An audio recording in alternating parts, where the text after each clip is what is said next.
주 안에서 교원교회 사랑하는 성도님 여러분 만나서 대단히 반갑습니다. 제가 지난주에는 인도네시아 선교 협력차 다녀왔고, 갔다 오자마자 바로 또 치과 수술을 받았습니다. 그 사이 좀 사는 게 은근히 힘이 들었던지 이가 다 녹아버렸습니다. 그래서 아래쪽 이를 이제 몇 개만 남겨놓고 다 뽑았는데, 의사가 하나, 둘, 세는 거 있죠? 하나, 둘, 셋, 10까지. 그러면서 아무렇지도 않게 그냥 쑥쑥 빠지네요, 이런 말을 하는데 저는 좀 서글펐습니다. 많이 서글펐습니다. 그래, 이까지, 잇몸 뼈까지 이렇게 다 사가 내리고 있구나. 그래도 하나님 기뻐하시면 제 이빨도 받으십시오, 이런 마음으로 이렇게 또 치료를 받고 있습니다. 제 모습이 지금 평소 모습하고는 많이 다릅니다.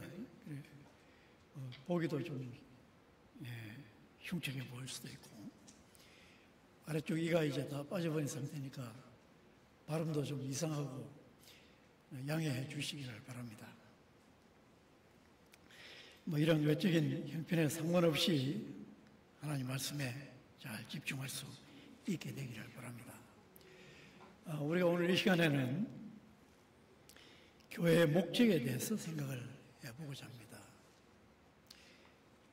목적, 목표 다 비슷한 말이긴 한데 조금 이제 차이가 나죠. 우리가 목표하면은 조금 더 현실적입니다. 그렇죠? 예를 들어서 새해를 맞아서 올해는 내가 성경 몇 독을 하는 것을 목표로 삼는다. 그렇게 해서 성경 몇 독 하는 목표를 이룰 수는 있는데, 과연 성경을 읽는 목적이 뭔가 하는 건 또 별개의 문제겠죠. 우리가 성경을 읽는 목적은 말할 것도 없이 하나님을 잘 알고 또 하나님 말씀을 듣기 위한 목적으로 성경을 읽지 않습니까? 그러나 모든 사람이 다 똑같은 목적으로 성경을 읽지는 않거든요. 어떤 사람은 기독교를 한번 뒤집어 보자, 그런 목적을 가지고 성경을 읽는 사람도 있을 것입니다. 우리가 교회의 목표를 세우는 것도 그렇습니다. 올해 우리 교회가 성도들 몇백 명 되는 것을 목표로 한번 삼아보자, 그렇게 해서 열심히 활동을 하고 목표를 이루었다라고 생각을 해보십시다. 그러나 그것이 교회의 목적일까?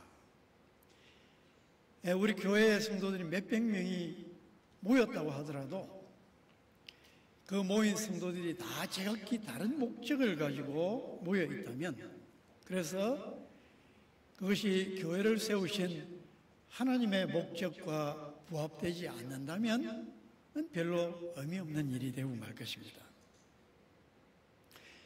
그리고 이 목적은 또 행위와 행동과 뗄 수 없는 관계를 가집니다. 예를 들어서 어떤 농부가 이 뜨거운 여름에 뻘뻘 땀을 흘리면서 땅을 파고 나무를 심는 목적이 뭘까요? 말할 것도 없이 열매를 거두기 위한 것이 목적입니다. 그런 목적이 있기 때문에 땀을 뻘뻘 흘리는 수고를, 행동을 하는 거죠. 제가 오늘 아침에 인천 쪽으로 차를 몰고 오는 행동을 했습니다만은 특별한 목적이 있기 때문에 그렇지 않습니까? 여기 와서 회를 사먹기 위한 목적 때문에 온 것도 아니고, 중국 가는 배를 타기 위해서 인천에 온 것도 아닙니다. 하나님의 말씀을 전하기 위한 특별한 목적을 가지고 그 모든 행동을 했습니다. 목적과 행동은 뗄 수 없는 상관관계를 가집니다. 우리가 교회 목적을 생각을 할 때 하나님께서 어떤 목적을 가지고 교회를 세우셨는가? 하나님께서 어떤 목적을 가지고 저와 여러분을 교회의 일원이 되게 만드셨는가? 이것을 생각을 해보고자 하는 것입니다. 오늘 본문에 보면은 하나님은 목적 있는 행위를 하시는 분이시다. 그래서 그 하나님의 행위를 나타내는 4개의 동사가 나타납니다. 굳건하게 하시고, 기름을 부으신, 인치시고, 성령을 주셨느니라. 다 하나님의 행위를 나타내는 동사들입니다. 그런데 이 행위들은 원문에 의하면 다 명사화되어 있습니다. 다시 말해서 하나님이 어떤 분이시냐? 하나님은 우리를 굳건하게 하시는 분이시다. 하나님은 기름을 부으시는 분이시다. 하나님은 인을 치신 분이시다. 또 우리에게 성령을 주신 분이시다. 이렇게 하나님을 명사화해 놓고 있습니다. 이 4개의 단어 가운데 첫 번째 것만 현재 시제로 되어 있고 나머지는 다 과거로 되어 있습니다. 다시 말해서 하나님께서 우리를 기름 부으신 분, 인치신 분, 성령을 주신 분, 그리고 이렇게 행하신 하나님의 그 행위에 근거해서 우리를 확고하게 하시는 분.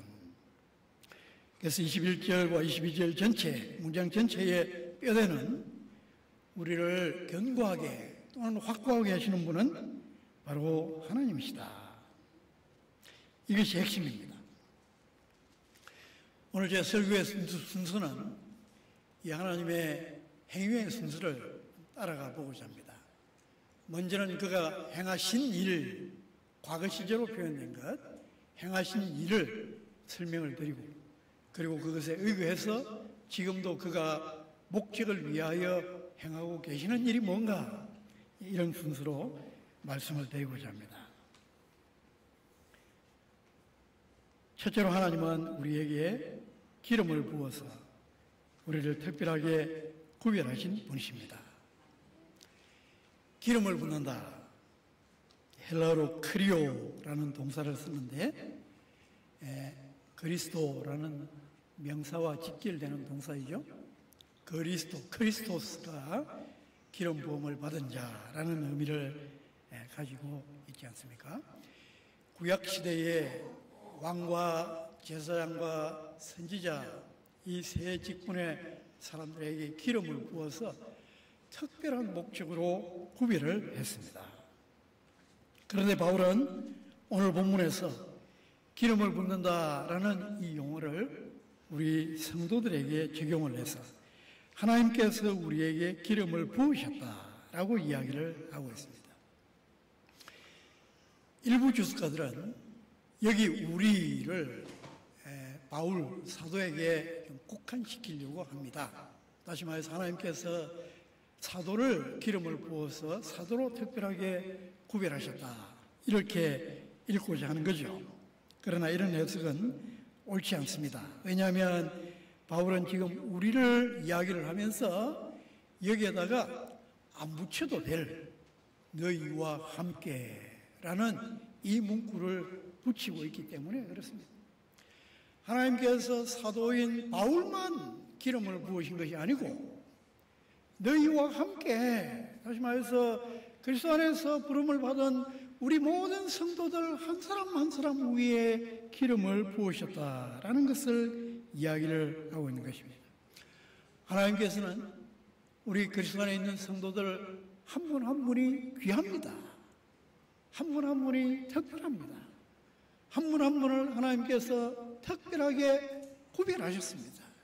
그리고 그 한 분 한 분들에게 기름을 부으셨습니다. 사랑하는 성도 여러분, 여러분 자신을 바라볼 때에 관점을 분명하게 하시기를 바랍니다. 세상의 관점으로 여러분을 보지 마십시오. 세상이 판단하는 기준들을 가지고 여러분들을 판단하지 마시기를 바랍니다. 심지어 여러분 자신이 여러분을 판단하는 그 판단의 모든 판단 중지 행위를 내리십시오. 여러분 판단의 기준을 분명하게 해야 됩니다. 우리 성도는 하나님이 우리를 어떻게 보시는가? 하나님이 교회를 어떻게 보시는가?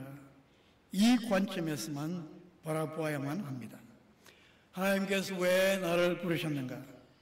하나님께서 무슨 목적으로 나를 구별하여 기름 부으셨는가? 하나님의 목적을 생각하면서 살아야만 됩니다.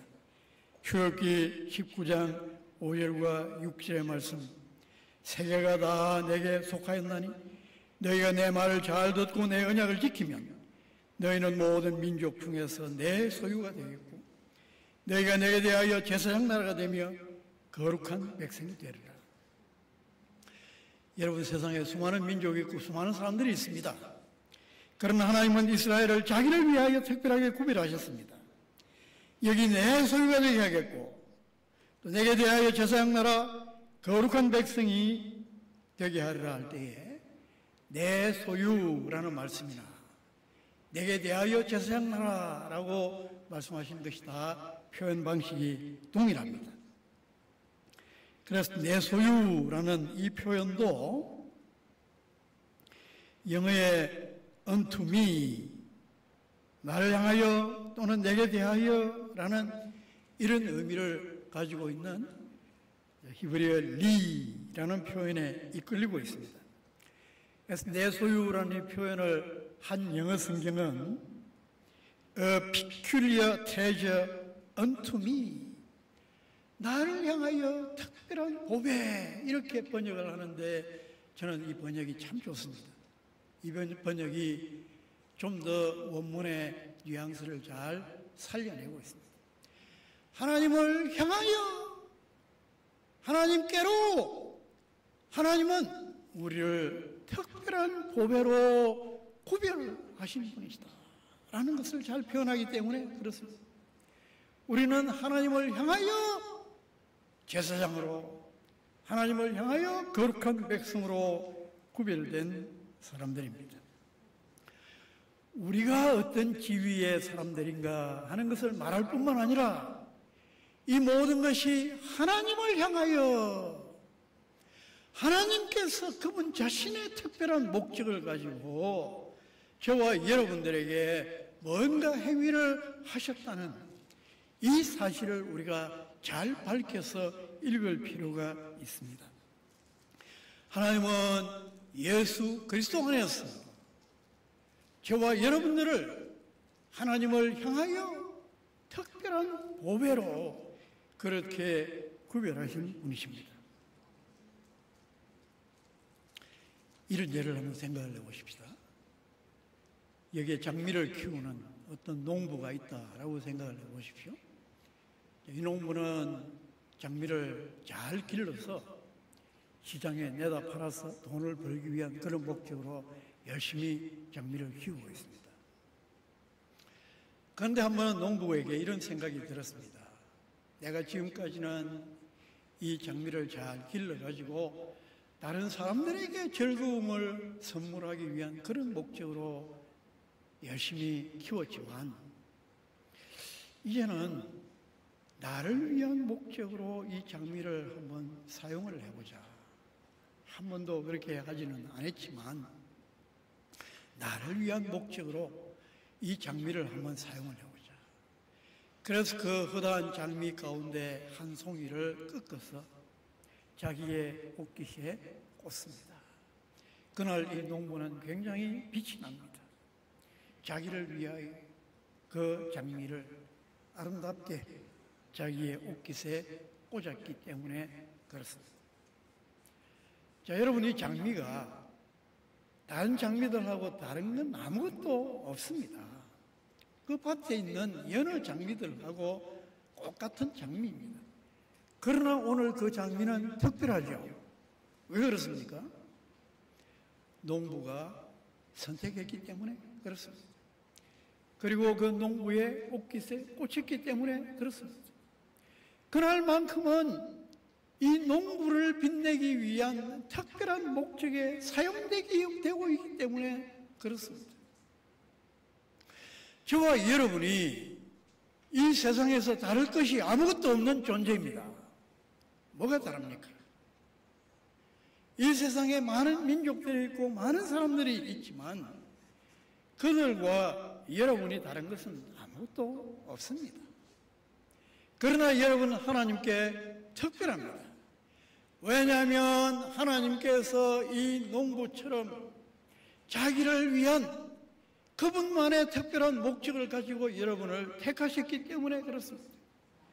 그 장미를 꺾으신 것처럼, 그리고 그것을 자기의 옷깃에 달아서 자기의 영광을 빛내시기 위한 그 목적으로 그 장미를 사용하시는 것처럼, 이렇게 하나님께서 예수 그리스도 안에서 여러분을 구별하셨기 때문입니다.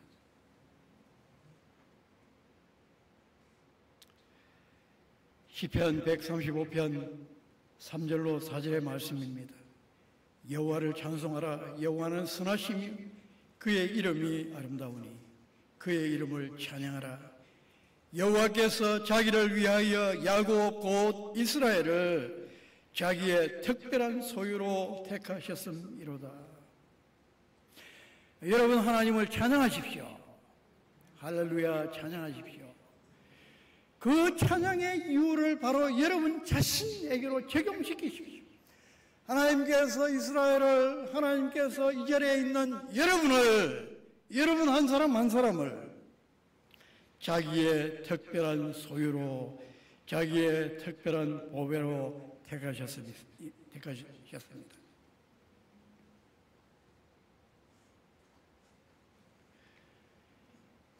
출애굽기 19장 5절로 6절 말씀의 적용입니다. 재해석입니다.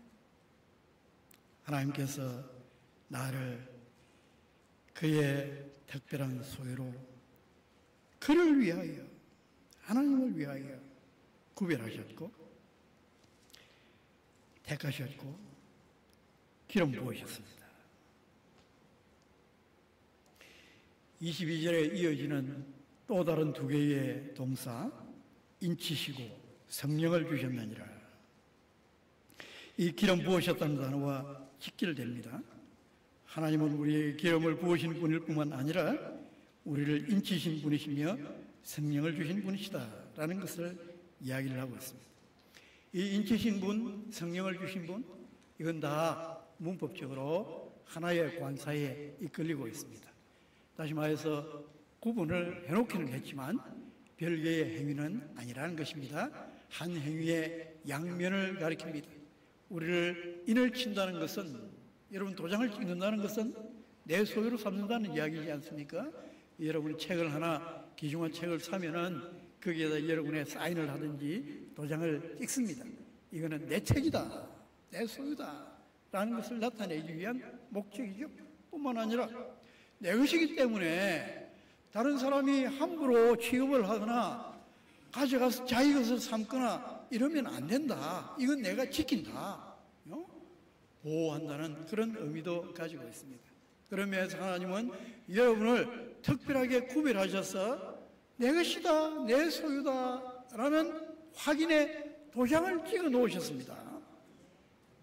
물론 그것을 눈에 보이는 어떤 물리적인 도장, 새빨간 그런 도장밥을 묻혀가지고 찍어 놓은 건 아닙니다. 하나님 다른 방식으로 우리의 심령 속에 성령의 도장을 찍으시죠. 그래서 하나님은 이 사람이 내 것이다, 내가 결코 버리지 않는다, 손대지 못한다, 이렇게 하나님의 소유의 도장을 찍어 놓으신 거죠. 그것을 다르게 표현하면 우리에게 성령을 주신 것입니다.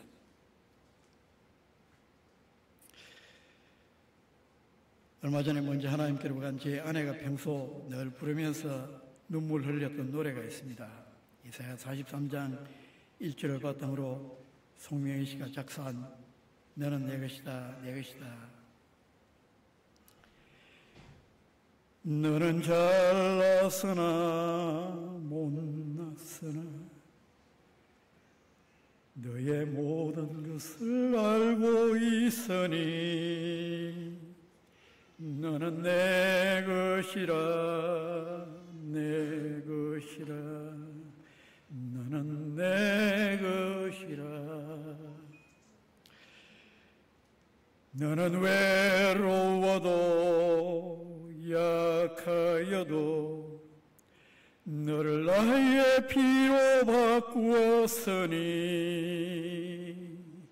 너는 내 것이라 내 것이라 너는 내 것이라.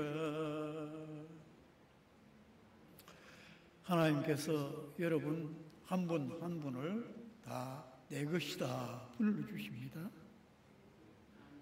여러분 얼마나 귀한 일인지 모릅니다. 여러분의 심령 속에 비록 눈에 보이는 물리적인 도장은 아니지만 이 사람은 나의 사람이야. 다른 조건, 다른 이유 때문이 아닙니다. 우리가 남보다 더 귀한 존재였어도 아니고 잘난 사람이었어도 아닙니다. 그리스도의 피로 우리를 사셨기 때문에 그만큼 하나님께 우리는 소중한 존재들입니다. 하나님의 것입니다. 하나님의 소유입니다. 이런 우리를 하나님께서 결코 버리실 수 없다는 영원한 표시로 우리에게 보정 성령을 주신 거죠. 여러분이 보정이라는 표현, 하나의 상업적인 용어인데 쉽게 이야기하면 선불금이라는 의미를 가지고 있습니다. 우리가 차를 사든지 집을 사든지 선불금을 주지 않습니까? 한꺼번에 돈을 다 주지는 않습니다. 그러나 일부 선불금만 주더라도 그것이 하나의 약조의 기능을 하는 거죠. 그래서 우리가 선불금만 내고도 집을 내 것처럼 차를 내 것처럼 그렇게 쓸 수가 있는 것입니다. 자, 이 주는 방향이 이제는 다릅니다. 보통 우리가 물건을 살 때는 우리가 선불금을 주지만 하나님께서는 하나님 자신이 선불금을 지급을 해 주십니다. 그게 성령입니다. 성령은 하나님께서 지불하시는 선불금입니다. 하나님의 약조입니다. 이 행위는 하나님께서 반드시 끝까지 이루는 행위다라는 그 약조 차원에서 성령을 우리에게 먼저 주십니다. 데살로니가전서 2장 12절 말씀처럼 하나님은 저와 여러분을 그의 나라와 영광을 상속하는 사람들이 되도록 하기 위하여 부르셨습니다. 하나님은 그의 나라와 영광을 우리에게 상속물로 주실 것입니다. 이 모든 상속 약속의 첫 지불금이 선불금이 다름 아닌 성령입니다. 이 성령 안에서 하나님은 그분의 계획을 약조를 반드시 끝까지 다 이루실 것입니다.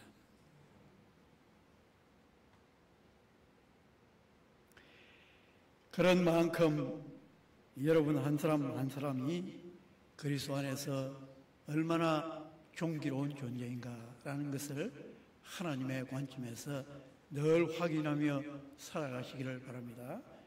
하나님은 여러분에게 기름을 부으셨습니다. 하나님은 여러분에게 인을 도장을 치셔서 자기 소유로 삼으셨습니다.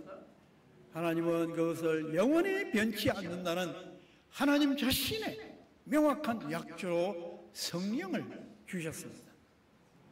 이것이 하나님께서 믿는 자들에게 이미 행하신 행위입니다. 이 일을 바탕으로 하나님께서 지금도 행하고 계시는 일이 뭔가 마지막으로 우리는 생각을 해보고자 합니다. 우리를 굳건하게 하신다. 굳건하게 하신다. 이 단어도 상업적인 용어입니다. 우리가 물건을 사고 팔 때에 계약을 하지 않습니까? 그리고 그 계약이 확고하다, 중간에 바뀌면 안 된다 라는 것을 확인, 컨펌하는 행위를 하는 거죠. 바로 그런 컨펌 행위를 가리키는 용어를 바울이 사용을 하고 있습니다. 예를 들어서 소시장에 가서 소를 한 마리 사고자 한다. 아주 마음에 드는 소가 한 마리 나타났습니다. 그래서 계약금을 일부 지불을 했습니다. 근데 주머니에 돈이 다 들어있지는 않습니다. 지금 얼른 가서 이제 돈을 찾아와서 마지막 다 지불을 할 참입니다. 그런데 내가 집에 돈을 찾으러 간 사이에 이 소 파는 상인이 다른 사람이 와가지고 거래를 시도를 할 때에 혹시 흔들릴 수도 있습니다.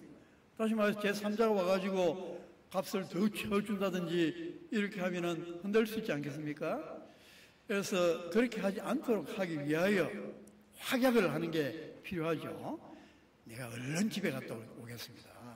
반드시 돈을 가지고 와서 마지막 지불을 다 하겠습니다. 그 사이에 제3자가 들어와서 뭐 돈을 조금 더 쳐준다 아무리 해도 마음 바꾸지 마십시오. 도장 찍으십시오. 확실하게 하십시다. 계약 맺어진 거 확실하죠? 이런 방식으로 여러 차례 확약을 하는 거죠. 그 확약을 하는 과정을 나타내는 용어가 이 굳건하게 한다. 여기에 사용되고 있는 용어입니다. 하나님은 지금 저와 여러분을 향하여서 바로 이런 확약하시는 행위를 하시는 분이시다. 오늘날 하는 그 확약 행위는 주로 문자로 하지 않습니까?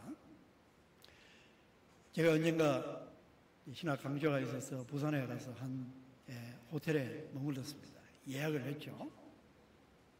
예약을 했더니 호텔에서 이제 문자가 왔습니다. 그 문자 마지막에 뭐라고 적혀 있느냐 하면은 오는 것이 확실하면 답을 안 주셔도 되고 안 오시면 답을 주시기 바랍니다. 소위 오늘날 이제 노쇼를 하는 사람들이 많으니까 예약을 해놓고 안 나타나는 사람이 있을까 싶어서 안 오시면 답을 주십시오. 그러나 오시는 게 확실하면 아무것도 안 하셔도 됩니다. 그냥 오시면 됩니다.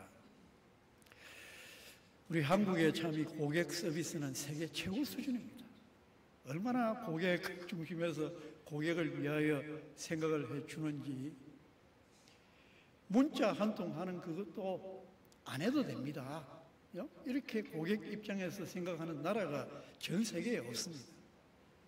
제가 얼마 전에 지난주에 인도네시아 다녀오면서도 우리 한국이 얼마나 이 소비자 친화적인 그런 나라가 되어 있는지 좀 다시 한번 모처럼 느끼게 되었습니다만, 여러분 이런 방식으로 서로 이제 계약 관계를 확약을 하지 않습니까? 오늘날도 하고 있습니다. 하나님도 하고 계십니다. 하나님도 우리에게 대하여 이처럼 확인하시는 일을 하시는 거죠. 네가 내 사람 맞냐? 네가 내 사람 맞냐? 네가 지금 나 따라오고 있는 것 맞냐? 저와 여러분의 삶 앞에 여러 가지 시련과 도전들이 닥쳐옵니다. 때로는 그런 시련과 아픔 속에서 내가 가는 방향이 보이지 않고 내 삶의 목적과 목표가 흔들리게 되는 그런 순간들 많이 만나게 됩니다. 내가 가고 있는 이 길이 바른 길일까? 하나님께서 진정 내 삶을 그분의 목적에 맞추어서 이끌어가고 계시는 것인가? 때때로 흔들리게 되는 그런 순간들 많이 만나게 됩니다. 여러분, 하나님께서 여러분의 심령을 향하여 확인하고 계시는 하나님의 음성을 늘 듣고 살아가시기를 바랍니다. 너 내 사람 맞니? 너 내가 너의 삶에 정한 그 목적을 따라서 지금 그 목적대로 따라오고 있는 것 맞니? 힘들어도 흔들리지 않고 나를 따르는 것 맞니?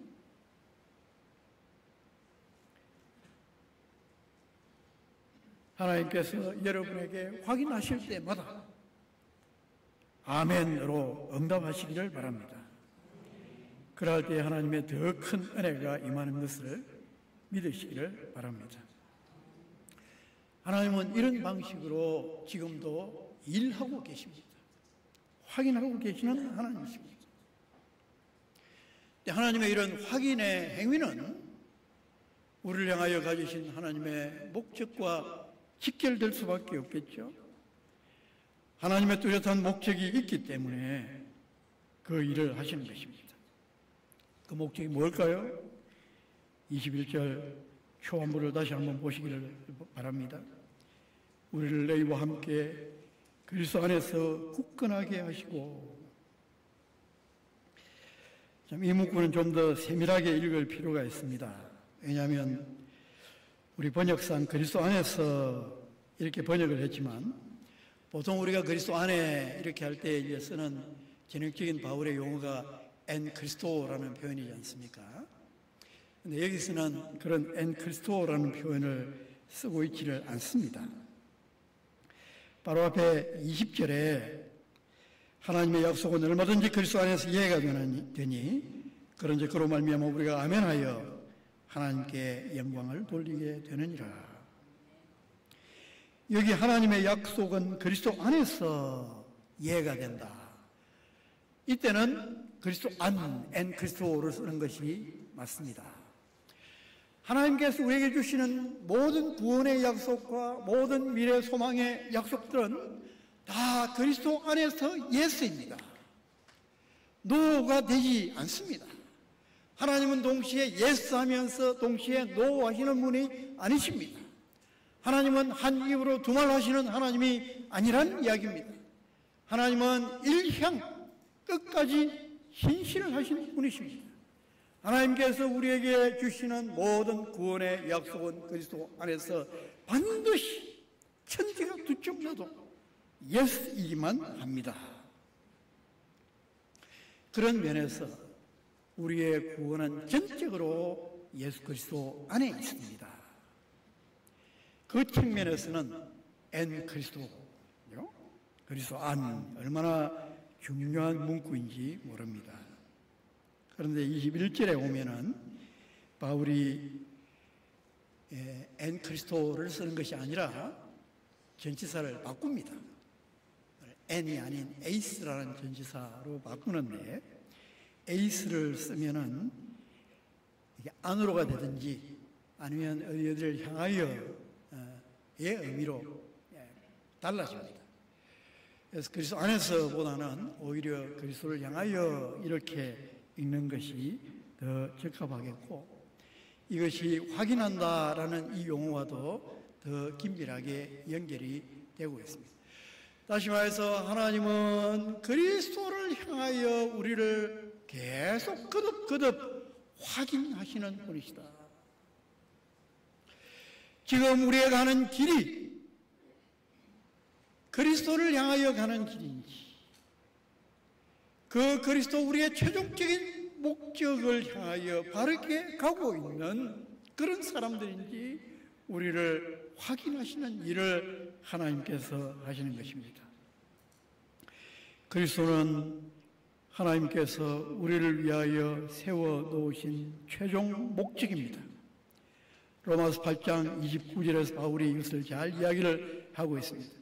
하나님 미리 아신 자들을 또한 그 아들의 형상을 본받게 하기 위하여 미리 정하셨으니 이는 그로 많은 형제 중에서 맏아들이 되게 하려 하심이니라.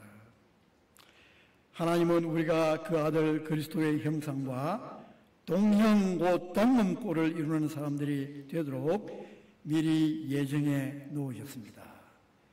이것이 하나님의 목적입니다. 하나님께서 여러분들을 그리스도 안에서 부르셔서 하나님께서 정하여 놓으신 목적은 하나님의 아들 그 그리스도와 동형을 이루는 사람들이 되도록 하기 위함입니다. 이 일을 위하여 예수 그리스도를 맏아들이 되도록 세우셨습니다. 여러분, 맏아들이라는 이 표현은 동생들이 없으면 형성되지 않는 개념이지 않습니까? 이걸 보면은 하나님은 외동을 좋아하지 않는 것이 확실합니다. 그리스도를 맏아들로 세워놓으시고 그 맏아들 되신 그리스도의 동생들로 그 그리스도와 동형을 이루도록 하시기 위하여 저와 여러분들을 거룩한 목적 가운데 부르신 분이십니다. 이것이 하나님께서 우리를 부르신 목적입니다.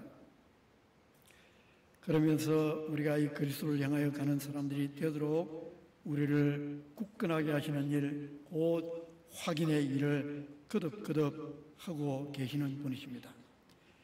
그렇다면 사랑하는 초원교회 성도 여러분, 여러분 한 분 한 분들이 또 우리 교회가 목적이 분명한 사람들인지 목적이 분명한 교회인지를 거듭거듭 확인하시기를 바랍니다. 하나님의 목적이 여러분의 목적이 되어야 되겠습니다. 하나님의 목적이 여러분 초원교회의 목적이 되어야만 되겠습니다. 우리는 처음부터 끝까지 그리스도 향 존재가 되어야만 되고 그리스도 향 교회가 되어야만 되겠습니다.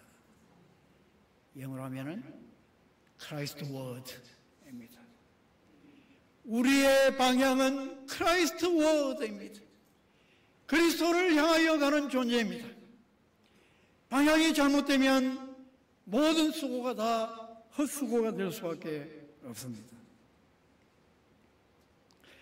하나님은 그가 계획하신 이 일을 다 이룰 때까지 쉬지 않으시는 분이신데 이 쉬지 않으시는 하나님을 따라서 저와 여러분 또한 우리의 그리스도 향 삶의 이 길에 쉬지 않는 존재들이 되기를 바랍니다.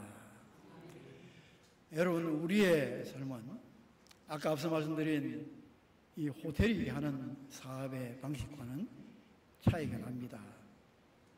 오지 않으면 답을 해주시고 오면은 답을 안 하셔도 좋습니다.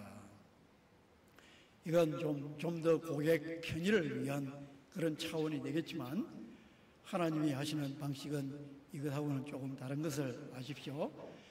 하나님은 확인하기를 원하시는 하나님이십니다. 확인하기를 원하시는 하나님이십니다. 네가 내 사람 맞냐? 하나님께서 확인하실 때 여러분 뭐라고 응답하셔야 됩니까? 아멘으로 응답하셔야만 됩니다. 너 지금 내가 너를 위하여 세워놓은 그 종국적 목적을 향하여 바르게 가고 있는 것이 맞냐? 여러분 대답이 뭐가 되어야 됩니까? 아멘이 되어야만 되겠습니다. 여러분 앞에 지금 어렵고 힘든 그런 순간들, 상황들 닥쳐오고 있지만 그러나 그것이 전부가 아니고 그 모든 것을 넘어서 하나님께서 가지신 계획이 하나님께서 세워놓으신 목적이 있는데 그 목적을 향하여 지금 바르게 가고 있는 것이 맞냐? 여러분 대답이 뭐가 되어야 됩니까? 아멘이 되어야만 됩니다. 모든 이런 상황들 속에서 하나님은 거듭거듭 확인하기를 좋아하시는 하나님이십니다. 여러분도 아멘으로 응답하시면서 하나님과 한 방향을 향하여 나아가시는 성도님들이 되기를 바랍니다. 여러분들 곁에 있는 여러 가지 힘들고 어려운 상황 가운데 빠져있는 성도들 있습니다. 기도하고 싶지만 약해져서 일어나서 자기 힘으로 기도할 수가 없는, 찬양을 해야만 내 영혼이 살게 되겠지만 웬일인지 찬양조차 되지 않는 이런 성도들이 많이 있습니다.